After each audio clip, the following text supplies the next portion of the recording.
I became involved in this when my brother went to prison. He was in prison for 3 years. He has a felony record now, and it really affected him personally and our family.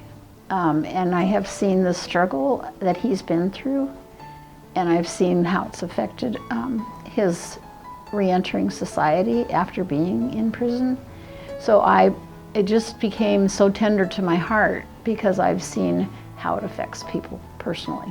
Storing the vote and voter reenfranchisement, why I care so much about that is because it affects me, my life, my personal living situation, being counted on the census, being represented by congressional people and other city council, Hennepin County commissioners. Those representations mean a lot to me. Sometimes I have felt like my voice is never going to be listened to, and so it's important for me to be involved and to make my voice heard in these councils and committees and these opportunities. It's funny how when you try to imagine a world where all people can vote, you go back to our very original, Constitution, and how some of that all came out of, no taxation without representation. And so the question of who gets to vote, who is represented in our public square, is lifted up in this Restore the Vote thing, that sometimes those who may be most directly affected by our criminal justice system are not given a voice in that. My other hope for this congregation as we continue to do this work is that we will hear the stories of people in our community, of our neighbors. We know we live in communities where there are people who have felony records, who have been incarcerated, or know and love people who have felony records or have been incarcerated. And we hope that in hearing those stories, we get a fuller picture of the story of God and what God is up to among the people in this community. Voting is a part of what it looks like to participate in our democracy, which is another way of saying being a broader community together.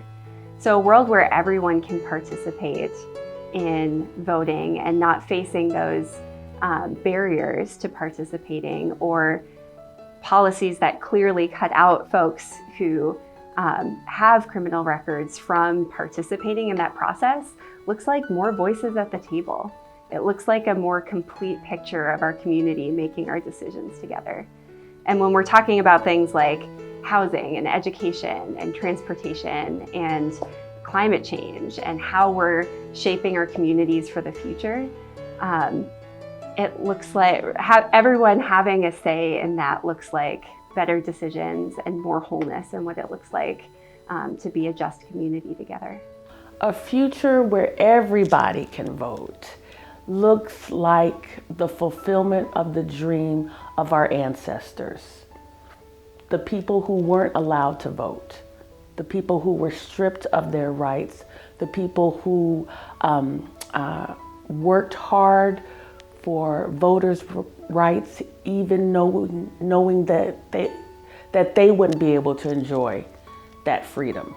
But they did it anyway, looking towards the future, which is me and you and people who were formerly incarcerated. A future where all Minnesotans can vote actually kind of looks like what I hope we're all struggling for in our own personal lives. Like, I think about when my 8-year-old makes a mistake, and I realize that there's literally no mistake that she can make that's big enough that would stop my love for her or my responsibility to her. And I just imagine like how healing it would be if the state of Minnesota kind of came out in the same way and said there's no mistake that our citizens can make that would cause them to lose their personhood at the ballot box. That's a future that I'm excited about and that I'm happy to struggle for.